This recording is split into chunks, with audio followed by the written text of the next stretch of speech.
আশুলিয়ায় ৬ মরদেহ পোড়ানোর মামলার আনুষ্ঠানিক অভিযোগপত্র দাখিল। সাবেক এমপি সাইফুল সহ আসামি ১৬ জন।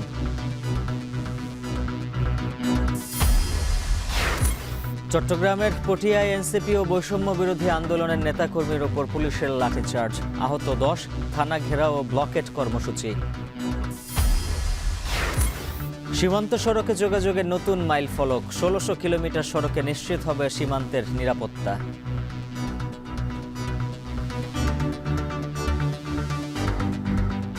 যখন কুইক রেসপন্স টাইমটা কমে যাবে তখন অটোমেটিক্যালি নিরাপত্তা নিশ্চিত হবে। এই উপঘাট এই গ্রাউন্ডে নিরাপত্তার পার্সপেক্টিভে এটার একটা বিশাল অগ্রগতি হয়েছে। বঙ্গোপসাগরে আবারও সক্রিয় জলদস্যু, নিরাপত্তাহীনতায় জেলেরা গভীর সমুদ্রে অভিযান পরিচালনার কথা বলছে কোস্টগার্ড।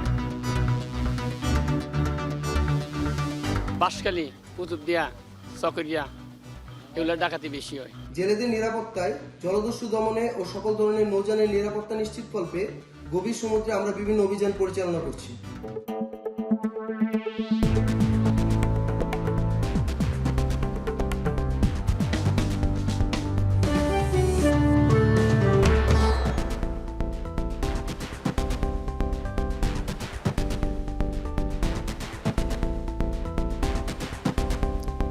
স্বাগত এখন জনপদে। পুরো আয়োজনের সঙ্গে আছে আমি উজ্জ্বল হাফিজ। বৈষম্য বিরোধী ছাত্র আন্দোলনে আশুলিয়ায় ৬ মরদেহ পোড়ানোর ঘটনায় দায়ের করা মামলার আনুষ্ঠানিক অভিযোগপত্র দাখিল করেছে আন্তর্জাতিক অপরাধ ট্রাইব্যুনালের প্রসিকিউশন টিম। সেখানে সাবেক এমপি সাইফুল সহ ১৬ জনকে আসামি করা হয়েছে। এছাড়া শেখ হাসিনার আদালত অবমাননার শুনানি আজ। এ নিয়ে বিস্তারিত জানাতে আন্তর্জাতিক অপরাধ ট্রাইব্যুনাল থেকে যুক্ত আছেন সহকর্মী রাব্বি হোসেন। রাব্বি, জানাবেন আশুলিয়ায় মরদেহ পোড়ানোর ঘটনায় অভিযোগপত্র দাখিল নিয়ে আর কি তথ্য রয়েছে?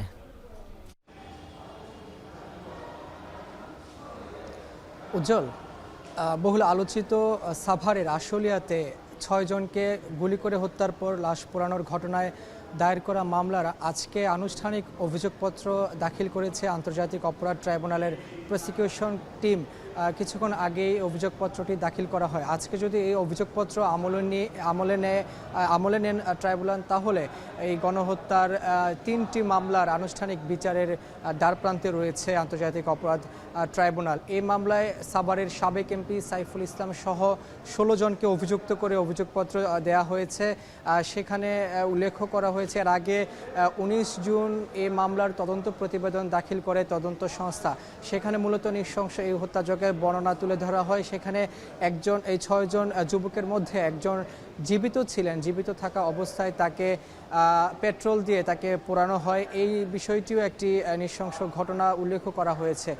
পাশাপাশি এখানে আজকে সকালে আন্তর্জাতিক অপরাধ ট্রাইব্যুনালে এই মামলার ৭ জন আসামিকে হাজির করা হয়েছে। সেখানে সাবেক পুলিশ কর্মকর্তা আব্দুল্লাহিল কাফি রয়েছে। তারপর এখানে আরও কয়েকজন পুলিশ সদস্য রয়েছেন, কনস্টেবল মুকুল রয়েছেন। এই মামলায় এখন পর্যন্ত এই ৭ জনকে গ্রেপ্তার করা হয়েছে ১৬ জনের মধ্যে, যাদের বিরুদ্ধে আনুষ্ঠানিক অভিযোগপত্র দাখিল করেছে আন্তর্জাতিক অপরাধ ট্রাইব্যুনাল। তার মধ্যেই ৭ জনকে গ্রেপ্তার করা সম্ভব হয়েছে এবং ৭ জনকেই বারবার এই মামলায় যখন শুনানি অনুষ্ঠিত হয় আন্তর্জাতিক অপরাধ ট্রাইব্যুনালে, তখন তাদেরকে নিয়ে আসা হয়। এছাড়া আজকে শেখ হাসিনার বিরুদ্ধে আদালত অবমাননার যে মামলা হয়েছে সে মামলার শুনানি রয়েছে। সেটি আন্তর্জাতিক অপরাধ ট্রাইব্যুনাল ১-এ অনুষ্ঠিত হবে, সেটি আরও পরে অনুষ্ঠিত হবে। তবে এই লাশ পোড়ানোর ঘটনায় আশুলিয়ার যে আনুষ্ঠানিক অভিযোগপত্র দাখিল করা হয়েছে আন্তর্জাতিক অপরাধ ট্রাইব্যুনাল ২-এ, সেখানে বিচারপতি নজরুল ইসলাম চৌধুরী নেতৃত্বাধীন যে ট্রাইব্যুনাল বেঞ্চ, সেখানে এই অভিযোগপত্র দাখিল করা হয়। দাখিল শেষ হওয়ার পরে যদি এই অভিযোগপত্রটি আমলে নেন, পরে এই অভিযোগপত্র গঠনের আরেকদিন শুনানি অনুষ্ঠিত হবে। পরবর্তীতে আবার এই মামলার বিচার শুরু হবে এবং এই শুনানি আজকে যেহেতু অভিযোগপত্র দাখিল করেছে, এরপরে এখানে আন্তর্জাতিক অপরাধ ট্রাইব্যুনালের যে প্রসিকিউশন টিম রয়েছেন তারা আনুষ্ঠানিকভাবে সংবাদকর্মীদের সঙ্গে কথা বলবেন যে কোন কোন বিষয়গুলো এই অভিযোগপত্র দাখিল করার সময় তারা ট্রাইব্যুনালকে বলেছেন। এই বিষয়গুলো আরও বিস্তারিত পরবর্তীতে জানা সম্ভব হবে। এই ছিল আমার কাছে সবশেষ খবর আন্তর্জাতিক অপরাধ ট্রাইব্যুনাল থেকে। রাব্বি হোসেন যুক্ত ছিলেন আন্তর্জাতিক অপরাধ ট্রাইব্যুনাল থেকে। চট্টগ্রামের পটিয়ায় পুলিশের লাঠিচার্জে এনসিপি ও বৈষম্য বিরোধী আন্দোলনের 10 জনেরও বেশি নেতাকর্মী আহত হয়েছেন। মঙ্গলবার রাতে 2 দফায় হামলার ঘটনা ঘটে বলে অভিযোগ উঠেছে। এনসিপি নেতাকর্মীরা জানান, নিষিদ্ধ ঘোষিত সংগঠন ছাত্রলীগের এক সহসভাপতিকে গ্রেপ্তারের জন্য পটিয়া থানার সামনে এনসিপি নেতাকর্মীরা অবস্থান নেন। এ সময় কয়েকবার বললেও পুলিশ তাকে গ্রেপ্তারে অনীহা দেখায়। পরে বাক বিতণ্ডা, এক পর্যায়ে পুলিশ এনসিপি ও বৈষম্য বিরোধী ছাত্রদের সংঘর্ষ বাধে। খবর পেয়ে বিভিন্ন জায়গা থেকে আবারও থানার সামনে নেতাকর্মীরা জড়ো হন। এ সময় লাঠিচার্জ করে পুলিশ, এতে অন্তত আহত হন 10 জন।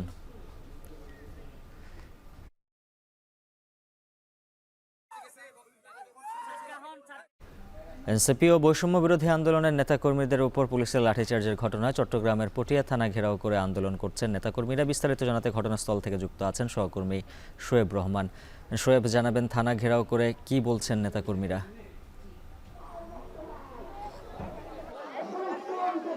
ঘটনার সূত্রপাত আপনি যেমনটি বলছিলেন একটু আগে, যে ঘটনার সূত্রপাত এক সাবেক নিষিদ্ধ ছাত্রলীগের এক নেতাকে আটকের বিষয়কে ঘিরে, অর্থাৎ বৈষম্য বিরোধী এবং এনসিপি নেতাকর্মীরা সেই নেতাকে আটক করে থানায় সোপর্দ করে, কিন্তু পুলিশ তাকে গ্রেফতারে অপারগতা প্রকাশ করে, এমনটাই দাবি করেছেন এনসিপি এবং বৈষম্য বিরোধী নেতাকর্মীরা। এবং অপারগতা প্রকাশ করার পরেই কিন্তু আসলে শিক্ষার্থীরা সেখানে স্লোগান দেন এবং স্লোগান দেওয়ার এক পর্যায়ে সেখানে কিন্তু পুলিশ তাদের উপরে লাঠিচার্জ করে বলে তারা অভিযোগ করেছেন। এবং সেই ঘটনায় বেশ কয়েকজন আহত হন। তাদেরকে গতকাল রাতে পটিয়া যে হাসপাতাল রয়েছে সেখানে তাদেরকে চিকিৎসা দেওয়া হয় এবং আজকে সকালে সেটির প্রতিবাদে যখন তারা থানার সামনে জড়ো হন, সেখানে এক নারী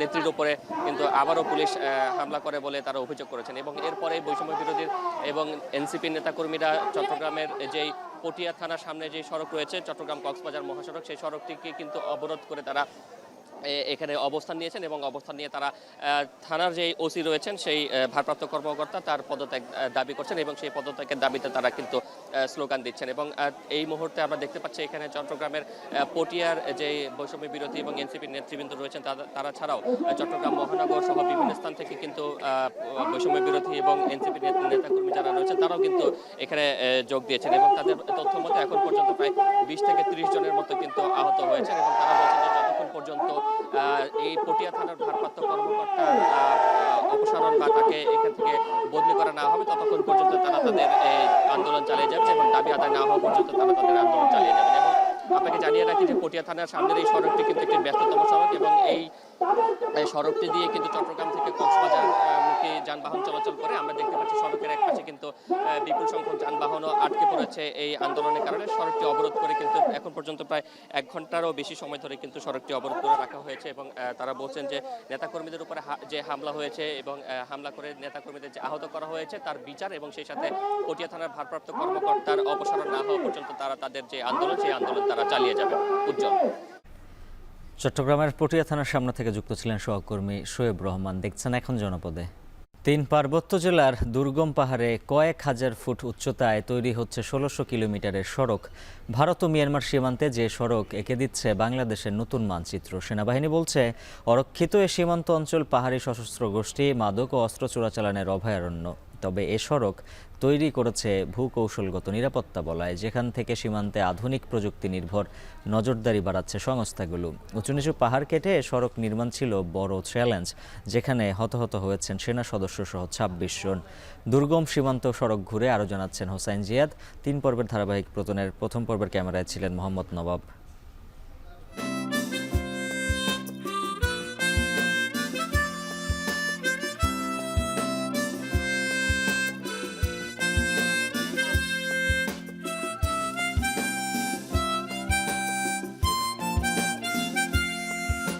দুই থেকে 3000 ফুট উচ্চতায় মেঘ ছুঁয়ে যাওয়া পাহাড়ি আঁকাবাঁকা সড়ক। প্রায় 1600 কিলোমিটার এ পথের চারপাশে অবারিত সবুজ, বনবনানী আর জুম চাষের দৃশ্য তৈরি করে স্বর্গের মোহনীয় রূপ। এ যেন এক অদেখা বাংলাদেশ।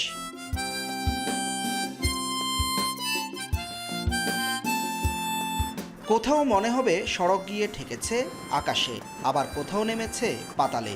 ভারত ও মিয়ানমারের সীমান্ত ঘেঁষে পাহাড়ের বুক চিরে বয়ে যাওয়া এই সীমান্ত পথ যুক্ত করেছে কক্সবাজার, বান্দরবান, রাঙ্গামাটি ও খাগড়াছড়ি জেলাকে। মিয়ানমার সীমান্তের রেমংপাড়া, বঙ্কুপাড়া, ঘুমধুম ও মিজোরাম সীমান্তে সাইচল, মাঝিপাড়া, উদয়পুর গিয়ে ঠেকেছে এ সড়ক, যেখান থেকে খালি চোখেই দেখা যায় ভারত ও মিয়ানমারের বসতি।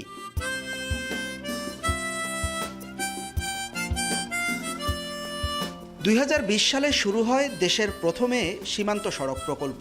এখন পর্যন্ত প্রায় ৩,৮০০ কোটি টাকা ব্যয়ে ৩১৭ কিলোমিটারের নির্মাণ কাজ শেষ করেছে সেনাবাহিনী। পাহাড়ি জনপদে অনেক জায়গায় যোগাযোগ ব্যবস্থার কোনো কিছু নাই, ম্যাটেরিয়াল কোথা থেকে নেবে সেটার কোনো ঠিক নাই এবং অনেক দূর থেকে সেই ম্যাটেরিয়ালগুলো এখানে ক্যারি করতে হয়। এই হেভি ইকুইপমেন্টগুলি এত উচ্চতা উঠায় নিয়ে সেখানে কাজ করানো, আবার সেখান থেকে নিরাপদে ফেরত নিয়ে আসা, অনেক জীবনের ঝুঁকি নিয়ে এখানে কাজ করেছে। মায়ানমার এবং হলো ইন্ডিয়ার পার্বত্য চট্টগ্রামের 3টা জেলা এবং মায়ানমারের যে অংশ নিয়ে এই অঞ্চলটাতে আমরা এতদিন আমাদের জিওগ্রাফিক্যাল আমরা ম্যাপে আমরা এই অবস্থানগুলো দেখতাম আমাদের দেশের সীমানাগুলি।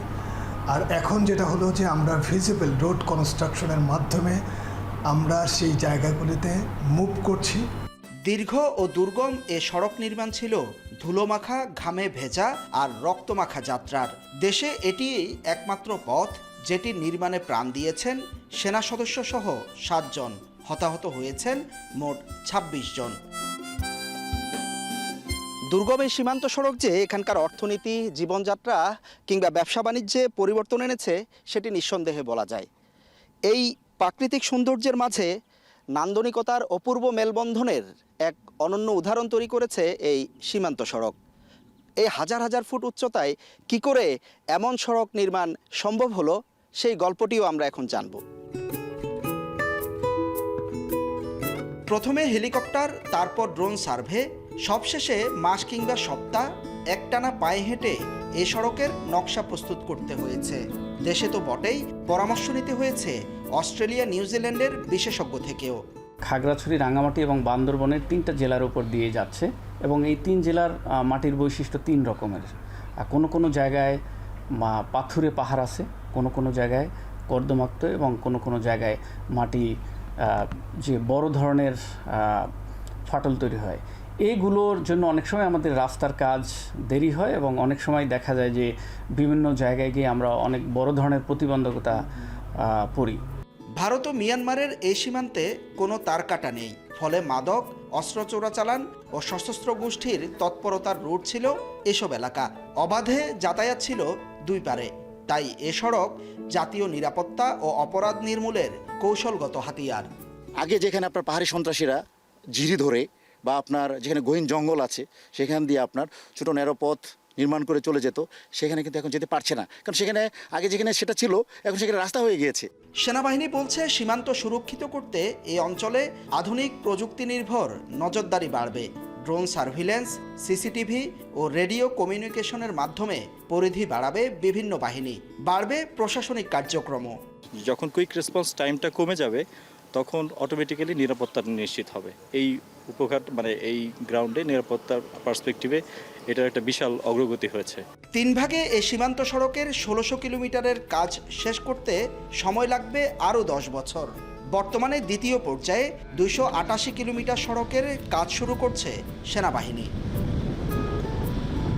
হুসাইন জিয়াদ, এখন চট্টগ্রাম। বঙ্গোপসাগরে আবারও সক্রিয় হয়ে উঠেছে জলদস্যুরা। আগ্নেয়াস্ত্র, ধারালো অস্ত্র ব্যবহার করে ডাকাতরা লুটে নিচ্ছেন সবকিছু। এর থেকে পরিত্রাণ চায় জেলে ও ট্রলার মালিকরা। এদিকে আইন শৃঙ্খলা রক্ষাকারী বাহিনী বলছে জলদস্যু দমনে কাজ চলছে, এমনকি গভীর সমুদ্রেও চালানো হচ্ছে অভিযান। মাহমুদুন নবীর তোলা ছবিতে আরও জানাচ্ছেন ফিরদাউস সোহাগ।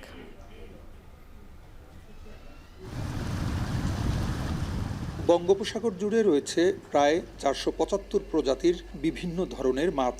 2023-24 অর্থ বছরে বাংলাদেশ প্রায় 71,000 টন মাছ ও মৎস্যজাত পণ্য রপ্তানি করেছিল। এতে আয় হয়েছে প্রায় 4,000 কোটি টাকা। বিশ্বের 52টি দেশে এই মাছ রপ্তানি করা হয়।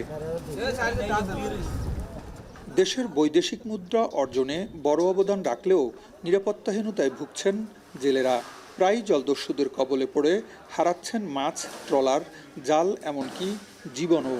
দেশীয় আগ্নেয়াস্ত্র দিয়ে জেলেদের উপর হামলা করা হচ্ছে। সম্প্রতি সাগরে জলদস্যুদের আক্রমণে 1 জন গুলিবিদ্ধ ও 8 জন আহত হন। জেলেরা জানান, সাগরে মাঝে মধ্যেই ঘটে এমন ঘটনা। বাঁশখালী, কুতুবদিয়া, চকরিয়া এগুলো ডাকাতি বেশি হয়। আমরা সাগরে থাকি, সব সময় ভয়ের অবস্থায় থাকি। কি ডাকাইতে আসে না কি কেউ এসে মাইরিয়া দেয়, না জাহাজে মাইরিয়া দেয়, কোনো আমাদের জীবন নিরাপত্তা নাই। ডাকাইতে আঙ্গরে নিয়ে গেছে, পরে 2-3টা বোট ধরার পরে আমার ঘরে আরেকটা উঠিয়ে দিয়েছে যে গাড়ো নিয়ে আয়া করে ফসাই দিও। তো কাছে আজর করে মাপসাই একটা মানুষের কোবাইছে না, একটা মানুষের মারি দিয়েছে না। তোকে যা আছে কোম্পানির সম্পদ আছে, কোম্পানির সম্পদ দুধ নিয়ে যা, কিন্তু আমার ঘরে মার দিয়ে দিছে ভাই। জেলেদের দেয়া তথ্য অনুসারে সাগর কখনোই শতভাগ নিরাপদ ছিল না। মাঝে মধ্যেই ঘটেছে ডাকাতির ঘটনা, কখনো কখনো তার রূপ নিয়েছে গণডাকাতিতে।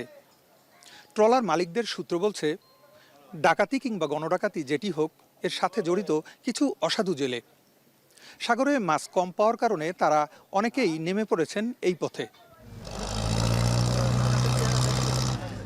দেশের 19টি উপকূলীয় জেলায় বর্তমানে নিবন্ধিত জেলেদের সংখ্যা প্রায় 18 লাখ। তবে প্রকৃত জেলের সংখ্যা এর চেয়ে অনেক বেশি। এদের মধ্যে 1/3 সমুদ্রগামী বলে ধারণা করেন সংশ্লিষ্টরা। জেলেরা নিরাপত্তাহীনতায় ভুগতেছে। এজন্য আমি সরকারের কাছে আকুল আবেদন, যাহাতে আমাদের কোস্টগার্ড এবং নৌবাহিনী আমাদের যথাযথ ব্যবস্থা নেয় এবং তারা দায়িত্ব সঠিকভাবে পালন করে, তাহলে আমাদের জেলেরা খুব শান্তভাবে তারা ফিশিং করতে পারবে। সাগর ও নদী উভয় স্থানেই জলদস্যুদের আক্রমণের ঘটনা চলছে। সাগরে কোস্টগার্ড, নৌবাহিনী এবং নদীতে কোস্টগার্ড ও নৌপুলিশ দায়িত্ব পালন করছে। এখানকার অধিকাংশ মানুষের মেজর একটা মানুষ এই মৎস্যর উপরে নির্ভর করে, তাদের জীবিকা নির্ভর করে। সেই জন্য এটাকে আমরা আলাদা ফোকাস দিই সবসময়। আমাদের জেলা আইনশৃঙ্খলা কমিটির মিটিং, উপজেলা আইনশৃঙ্খলা কমিটির মিটিংয়ের সিদ্ধান্তগুলো থাকে যেন তারা নিরাপদে মাছ ধরতে পারে এবং সরকার যে নির্দেশনাগুলো দেয় সেগুলো যেন মেনে চলে। আমাদের কোস্টগার্ডও যথেষ্ট পরিমাণ সজাগ থাকে। সকলে মিলে আমরা চেষ্টা করছি। তো এই শীতের মৌসুম থেকে শুরু করে এখন পর্যন্ত বিশেষ করে ভোলা, বরগুনা এবং পটুয়াখালী, পিরোজপুরে কিছু যেগুলো যে জায়গাতে আপনার নর্মালি ডাকাতি হওয়ার চান্স থাকে জলদস্যুদের, আমরা বেশ শক্ত দমন সক্ষম হয়েছি সরকারের সহযোগিতা আমাদের। জেলেদের নিরাপত্তায়, জলদস্যু দমনে ও সকল ধরনের নৌযানের নিরাপত্তা নিশ্চিতকল্পে গভীর সমুদ্রে আমরা বিভিন্ন অভিযান পরিচালনা করছি। জেলেদের অভিযোগ ও স্থানীয় তথ্যের ভিত্তিতে ছোটখাটো ডাকাতির ঘটনাবলী আমরা গুরুত্ব সহকারে পর্যালোচনা করছি। বিশেষ করে রাতের বেলায় ঝুঁকিপূর্ণ এলাকায় গোয়েন্দা নজরদারি বৃদ্ধি করা হয়েছে। এছাড়াও সন্দেহভাজন নৌযানসমূহ তল্লাশির আওতায় নেওয়া হচ্ছে। গত 10 এপ্রিল সাগরে জলদস্যুদের কবলে পড়ে বরগুনার পাথরঘাটা এলাকার 4টি ট্রলার। এর আগে 9 এপ্রিল ঢালচর ও হাতিয়ায় আরও একটি ডাকাতির ঘটনা ঘটে। এতে আহত হন অর্ধশত জেলে। এসব ঘটনায় মামলা হলেও গ্রেপ্তার হয়নি কেউ। ফেরদাউস সোহাগ, এখন, বরিশাল। এখন জনপদে নিচ্ছে একটা বিরতি, ফিরছে একটু পর।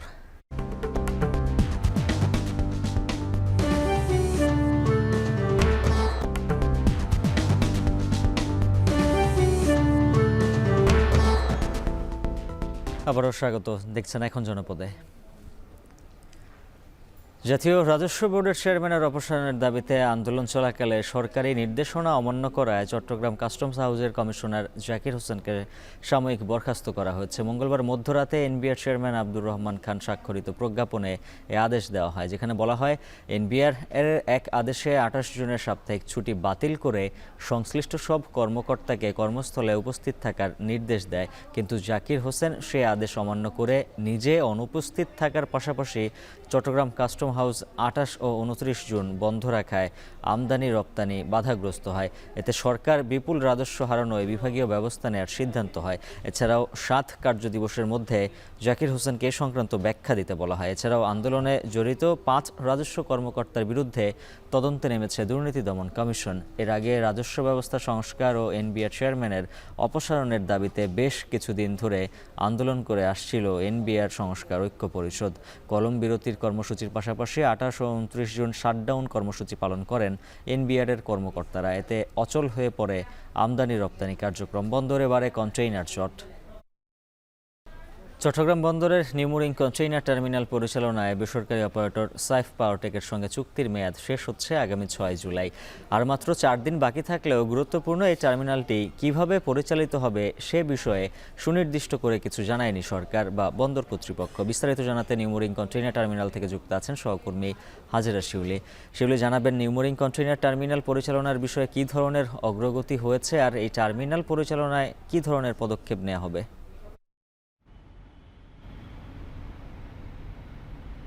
এই টার্মিনালটি পরিচালনার ব্যাপারে সম্প্রতি গত 18 জুন আমরা জানতে পারি যে একটি সিদ্ধান্ত হয় নৌ পরিবহন মন্ত্রণালয়ে বন্দর কর্মকর্তাদের সাথে বৈঠকে, যে বন্দর কর্তৃপক্ষ আগামী 6 মাস সাইফ পাওয়ারটেকের সাথে মেয়াদ শেষের পর 7 জুলাই থেকে তারা নিজস্ব ব্যবস্থাপনা এটি পরিচালনা করবে। তবে এখনও কিন্তু এই বিষয়টি সুস্পষ্ট নয়।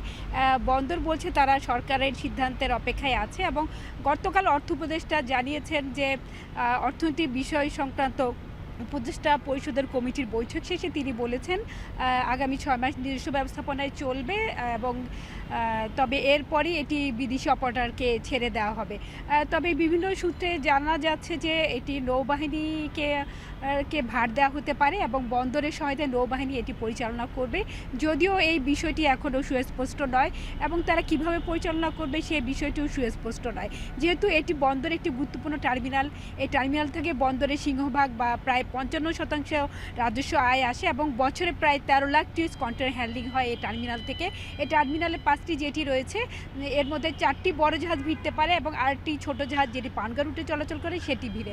তো শুরু থেকে কিন্তু আসলে 2007 সালে যখন এই টার্মিনালটি নির্মাণ করা হয়, তখন যখন টেন্ডারের মাধ্যমে এটি বেসরকারি অপারেটর সাইফ পাওয়ারটেককে দেওয়া হয়েছিল, তখন থেকে কিন্তু এই টার্মিনালটি নিয়ে বেশ বিতর্ক এবং নানা অনিয়মের অভিযোগ ছিল এবং গত 17 বছর ধরে আসলে প্রথমের দিকে টেন্ডারের মাধ্যমে কাজ করলেও পরবর্তীতে কিন্তু বারবার মেয়াদ বাড়িয়ে সরাসরি ক্রয় পদ্ধতিতে এই টার্মিনালটি পরিচালনা করে আসছিল সাইফ পাওয়ারটেক।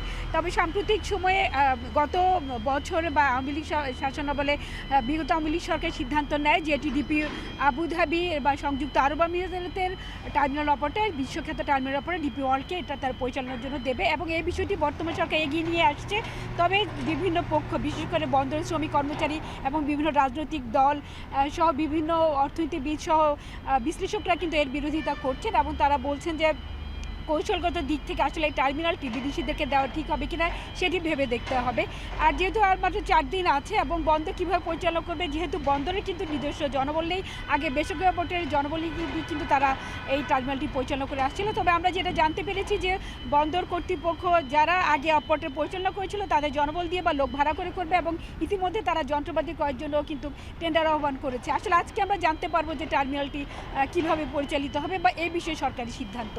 উজ্জ্বল, এই ছিল আমার কাছে এখনকার মতো চট্টগ্রাম নিউমোরিং কন্টেইনার টার্মিনাল নিয়ে সব শেষ। চট্টগ্রাম বন্দরে নিউমোরিং কন্টেইনার টার্মিনাল নিয়ে সব শেষ। চট্টগ্রাম বন্দর থেকে যুক্ত ছিলেন সহকর্মী হাজেরা শিউলি। দেখছেন এখন জনপদে।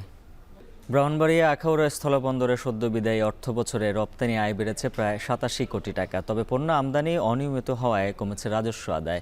বিস্তারিত জানাতে আখাউড়া স্থলবন্দর থেকে যুক্ত আছেন সহকর্মী আজিজুল সঞ্চয়। সঞ্চয়, জানাবেন বিদায়ী অর্থ বছরে কী পরিমাণে পণ্য রপ্তানি হয়েছে আর কত রাজস্ব আয় করল সরকার?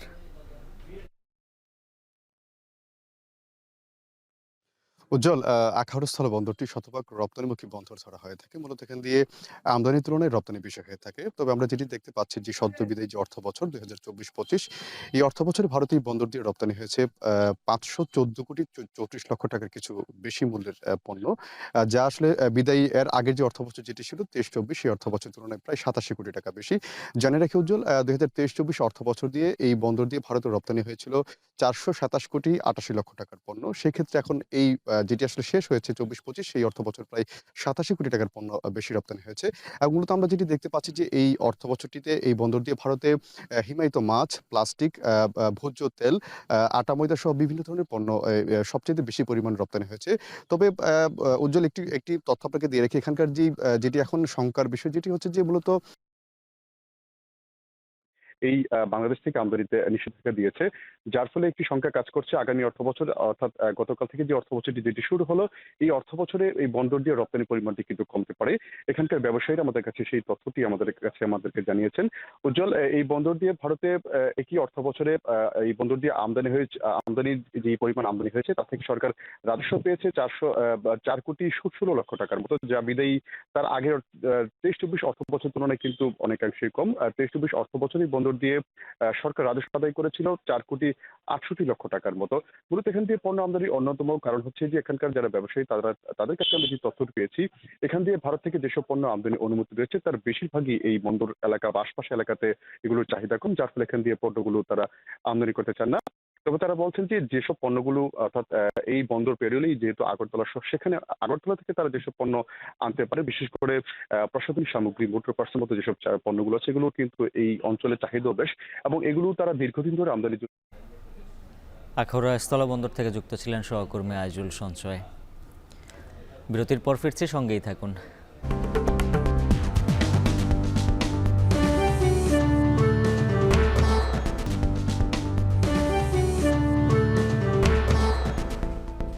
ফিরে এলাম বিরতির পর। দেখছেন এখন জনপদে।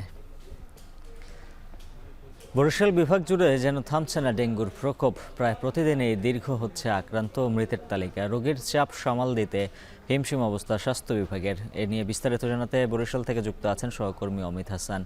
অমিত, এ পর্যন্ত বিভাগ জুড়ে ডেঙ্গুতে আক্রান্ত মৃতের সংখ্যা কত ছাড়ালো, আর এখন কোন পরিস্থিতিতে রয়েছে, চিকিৎসকরা কি বলছেন?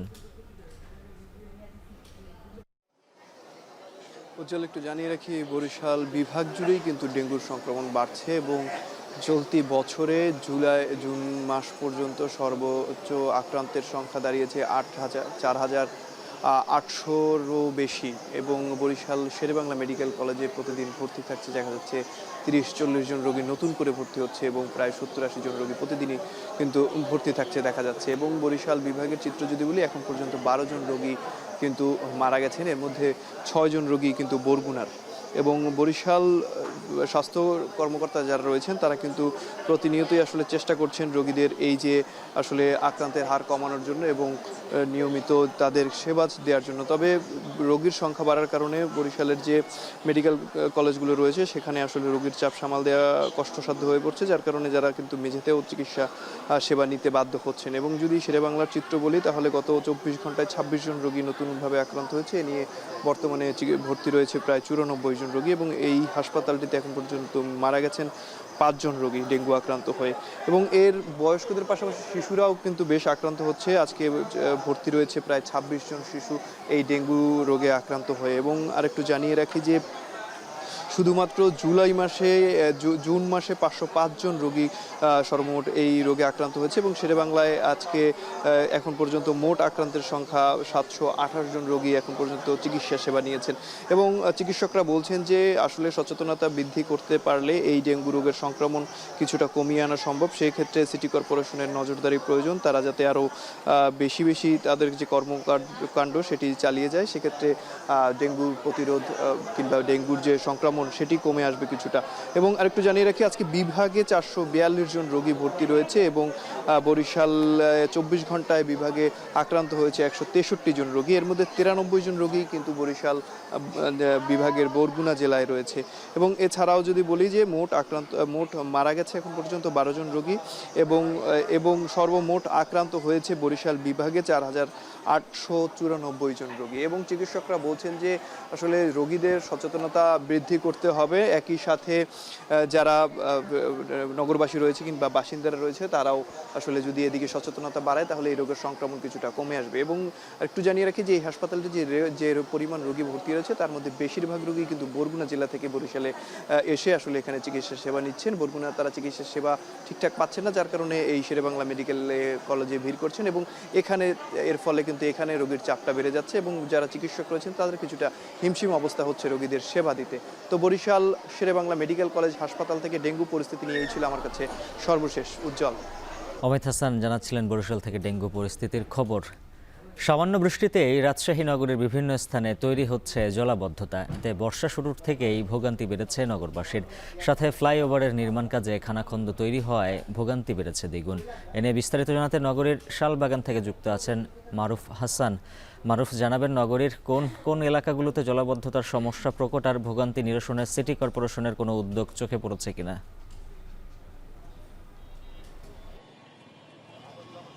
উজ্জ্বল, রাজশাহীর ব্যস্ততম একটি জায়গা হচ্ছে শালবাগান। শালবাগান সহ তার এখানে কলা বাগান এবং থানা মোড় এলাকায় সামান্য বৃষ্টিতে কিন্তু জলাবদ্ধতা তৈরি হয়ে যায়, কারণ এই জায়গাগুলোতে অনেক গর্ত তৈরি হয়েছে। খানাখন্দার কারণে একটু পানি পড়লেই সেখানে কিন্তু জলাবদ্ধতার সৃষ্টি হয়ে জনজীবনে কিন্তু একটা প্রভাব পড়ছে।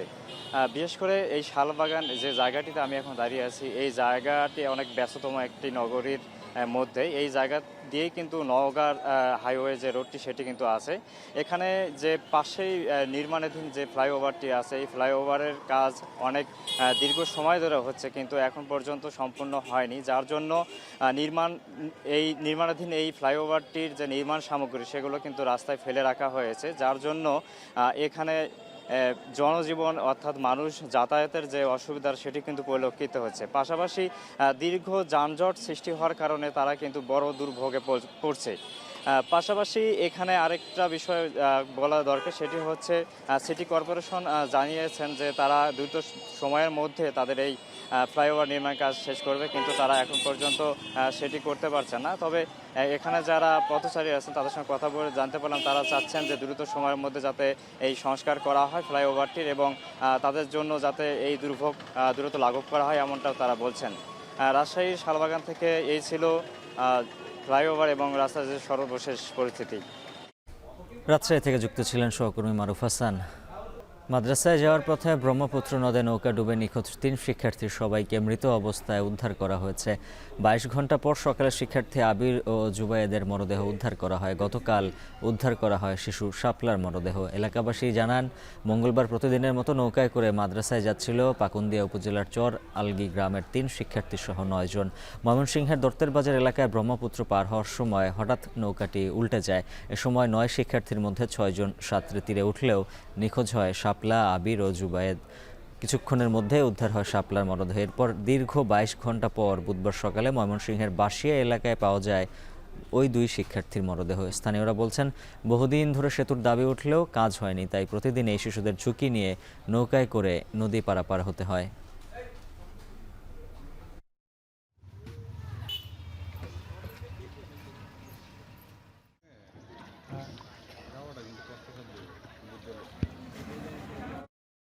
ছোটো পুরান দেখো যে আমি আর দেখছি না, আমি সাঁতরে গেছি, তারপরেও আমি আমার জায়গাটা তো বাঁচাইছি। জুবাইদও হ্যাঁ সাঁতার পারে না, পরে হ্যাঁ আর কি সাঁতারাইতেছে না, ওই ডুবে গেছে। পরে আবিরে বাঁচাইতে যায়, পরে তারা 2 জন একসাথে মারা গেছে। ডিঙ্গি নৌকা দিয়ে ওনারা নদী পার হচ্ছিলেন, পরীক্ষার্থী ছিল আর কি, পরীক্ষা ছিল। তো স্রোতের পাকে পরে আপনারা জানেন ব্রহ্মপুত্র খরস্রোতা, এবং এখন যেহেতু ভরা বর্ষা মোটামুটি পানি বেশি, তো পাকে পরে নৌকা ডুবি হয়, এবং ওই সময় যে 6 জন সাঁতরে পারে উঠে যায় এবং 3 জন নিখোঁজ ছিল। কুষ্টিয়ার ভেড়ামারায় পদ্মা নদীতে পানি বাড়ার সাথে সাথে দেখা দিয়েছে তীব্র ভাঙন। গেল 1 সপ্তাহ ধরে উপজেলার বাহিরচর ইউনিয়নের মুন্সিপাড়া সহ আশেপাশের প্রায় 6 কিলোমিটার এলাকায় ভাঙন শুরু হয়েছে। নদীগর্ভে বিলীন হচ্ছে ফসলি জমি, হুমকির মুখে বিভিন্ন শিক্ষা প্রতিষ্ঠান, বসতভিটা, বাণিজ্যিক প্রতিষ্ঠান সহ পদ্মা নদী প্রতিরক্ষা বাঁধ। নির্ঘুম আতঙ্কে দিন কাটছে নদী পাড়ের 10,000 মানুষের। কুষ্টিয়া থেকে মেজবাউদ্দিন পলাশের প্রতিবেদন, ছবি তুলেছেন আব্দুল আলিম। উজানের ঢল, অতিবৃষ্টি আর প্রবল স্রোতে কুষ্টিয়ার ভেড়ামারায় পদ্মা নদীতে দেখা দিয়েছে ভাঙন। বিশেষত উপজেলার বাহিরচর ইউনিয়নের মুন্সিপাড়া, 12 মাইল টিকটিকিপাড়া, মোসলেমপুর সহ প্রায় 6 কিলোমিটার এলাকায় ভাঙন তীব্র আকার ধারণ করেছে। এতে হুমকির মুখে পড়েছে শিক্ষা প্রতিষ্ঠান, বসতভিটা, ব্যবসায়িক প্রতিষ্ঠান সহ পদ্মা নদীর প্রতিরক্ষা বেড়িবাঁধ। এছাড়া ভাঙনের প্রতিদিনই নদীগর্ভে বিলীন হচ্ছে ফসলি জমি। ভাঙন আতঙ্কে দিন পার করছেন নদী পাড়ের প্রায় 10,000 বাসিন্দা। ভাঙন রোধে স্থায়ী ব্যবস্থার দাবিতে মানববন্ধনও করেছে ভুক্তভোগীরা। রানাকড়িয়া থেকে মুসলিমপুর পর্যন্ত সম্পূর্ণ জায়গা যারা ফসলের জমি সব ভেঙে গেছে, নদীর বিলীন হয়ে গেছে। এখন যে জায়গাটুকু আছে শুধু ভিটি মাটি, বসত ভিটা বলতে কিছুই নেই, সবই নদীর ভিতরে চলে গেছে। এখন আমাদের খুব আতঙ্কের ভিতরে থাকা লাগে। কখন কোন সময় হয়তো বা বাড়ি কারণে আমি চলে যাই। আবাদের জমি সবই ভেঙে গেছে, এখন শুধু আছে আমার ভিটাটুক। এই ভিটাটুকও যদি ভেঙে যায়, আমার ছেলে সন্তান নিয়ে আমরা কোন জায়গায় লুকাবো? গাংটা বাঁধার কোনো ব্যবস্থা করছে না, আমার যে কোনো লোকজনও আসছে না, বাড়ি ঘর যে আমার ভেঙে চলে যাবে। চরম ভাঙছে 15 দিন আগে থেকে, সরকারের কোনো কর্মকর্তা আসে না। যদি আসতো তাহলে পরে ওরা যদি দেখতো চোখে, আর দৃশ্য দেখলে পারে ওরাই আতঙ্ক হয়ে যায়। সরকারের কাছে আবেদন করছি যে আমার বাড়িটা বাঁচাক, তো বাড়িটা বাঁচাইলে আমরা যে কোনো নিরাপদে থাকতে পারবো নি। বিশ্ব হয়ে গেছে, এখন সরকার যদি পদক্ষেপ না নেয় আমাদের তো ধরুন রাস্তায় বসা লাগবে। পানি উন্নয়ন বোর্ডের কর্মকর্তা বলছেন, স্থায়ীভাবে ভাঙন রোধে 9 কিলোমিটার অংশে 1472 কোটি টাকা ব্যয়ে প্রকল্প চলমান রয়েছে। ভাঙন রোধে এরই মধ্যে ঊর্ধ্বতন কর্তৃপক্ষের সাথে যোগাযোগ করা হয়েছে। বরাদ্দ পেলেই দ্রুত কাজ শুরু হবে। রূপপুর পার্বত্য বিদ্যুৎ কেন্দ্রের অপর পাটে গ্রোইন নির্মাণ করার কারণে এই এলাকাগুলো এখন ভাঙন সংগঠিত হচ্ছে। তো এই এলাকাগুলোতে স্থায়ী প্রতিরক্ষামূলক কাজ বাস্তবায়ন করার জন্য আমরা ইতিপূর্বে যে প্রকল্প চলমান, সেই প্রকল্পের আওতায় IWM কর্তৃক ফিজিবিলিটি স্টাডি কাজ চলমান রয়েছে। এই ফিজিবিলিটি স্টাডি সম্পন্ন হওয়ার পরে আমরা এই অংশটুকু প্রায় 6.72 কিলোমিটার স্থায়ী প্রতিরক্ষামূলক কাজ গ্রহণ করব। তবে কোনো আশ্বাস নয়, স্থায়ীভাবে ভাঙন রোধে সরকার ও সংশ্লিষ্ট কর্তৃপক্ষের দ্রুত কার্যকরী পদক্ষেপের দাবি করেছেন নদীপাড়ের বাসিন্দারা। এখন কুষ্টিয়া। এখন জনপদে নিচ্ছে আরও একটা বিরতি, ফিরছে একটু পর।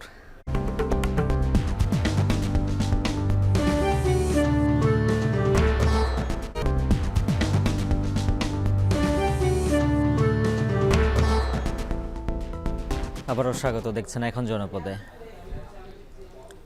3 বছর আগে সাতক্ষীরা সদর উপজেলার বিভিন্ন এলাকায় স্থাপন করা হয় সোলার লাইট। তবে রক্ষণাবেক্ষণের অভাবে অধিকাংশ লাইট এখন নষ্ট হয়ে গেছে। কোনো এলাকায় আবার চুরি হয়ে গেছে লাইট, ফলে সন্ধ্যার পর অন্ধকারে ডুবে যাচ্ছে গুরুত্বপূর্ণ সড়কগুলো। সাতক্ষীরা থেকে আহসান রাজীবের প্রতিবেদন, ক্যামেরায় ছিলেন মাসুদ রানা।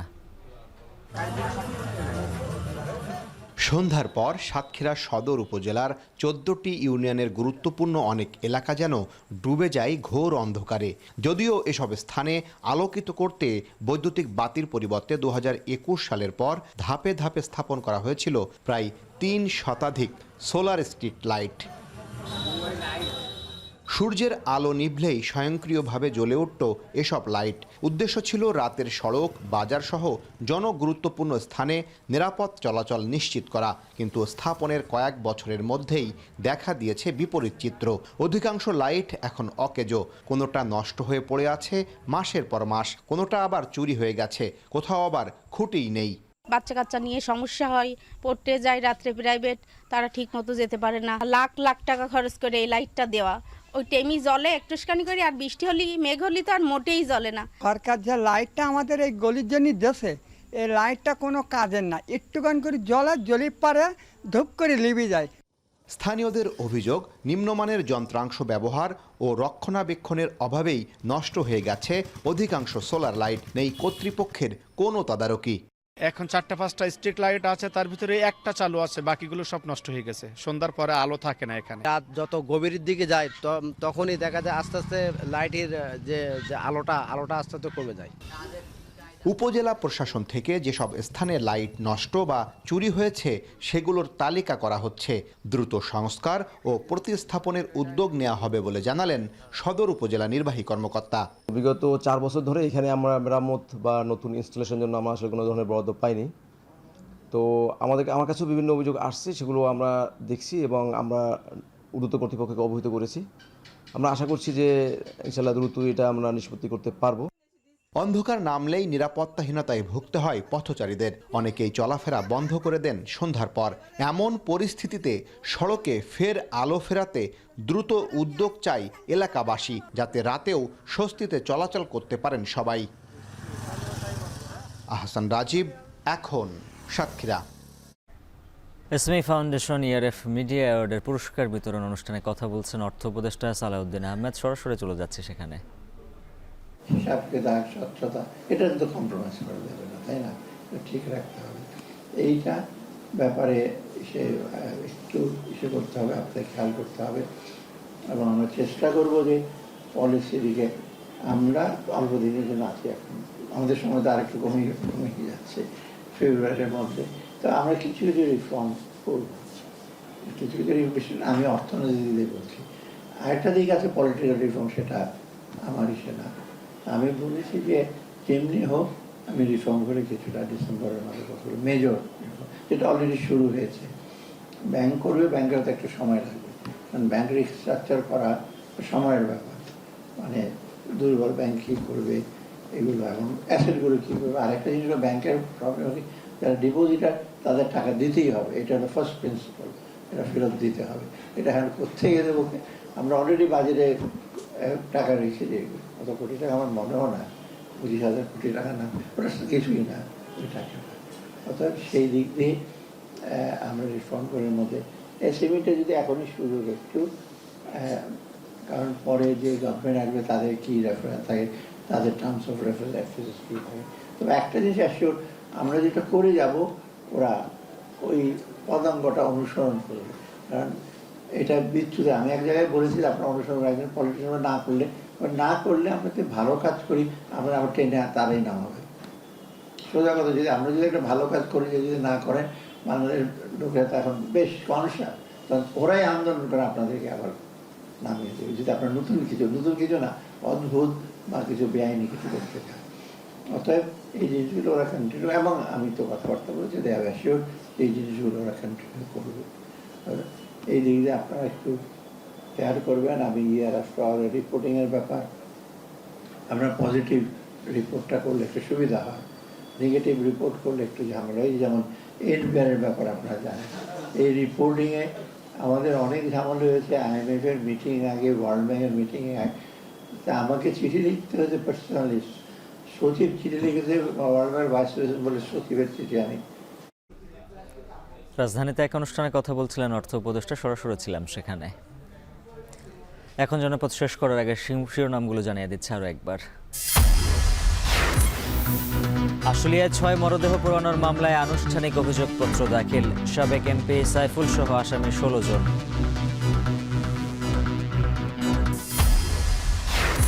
চট্টগ্রামের পটিয়ায় এনসিপি ও বৈষম্য বিরোধী আন্দোলনের নেতাকর্মীর উপর পুলিশের লাঠিচার্জ, আহত 10, থানা ঘেরাও ও ব্লকেট কর্মসূচি। সীমান্ত সড়কে যোগাযোগের নতুন মাইল ফলক, 1600 কিলোমিটার সড়কে নিশ্চিত হবে সীমান্তের নিরাপত্তা। যখন কুইক রেসপন্স টাইমটা কমে যাবে তখন অটোমেটিক্যালি নিরাপত্তা নিশ্চিত হবে। এই উপঘাট মানে এই গ্রাউন্ডে নিরাপত্তার পার্সপেক্টিভে এটার একটা বিশাল অগ্রগতি হয়েছে। বঙ্গোপসাগরে আবারও সক্রিয় জলদস্যু, নিরাপত্তাহীনতায় জেলেরা, গভীর সমুদ্রে অভিযান পরিচালনার কথা বলছে কোস্টগার্ড। বাঁশখালী, কুতুবদিয়া, চকরিয়া এগুলো ডাকাতি বেশি হয়। জেলেদের নিরাপত্তায়, জলদস্যু দমনে ও সকল ধরনের নৌযানের নিরাপত্তা নিশ্চিতকল্পে গভীর সমুদ্রে আমরা বিভিন্ন অভিযান পরিচালনা করছি।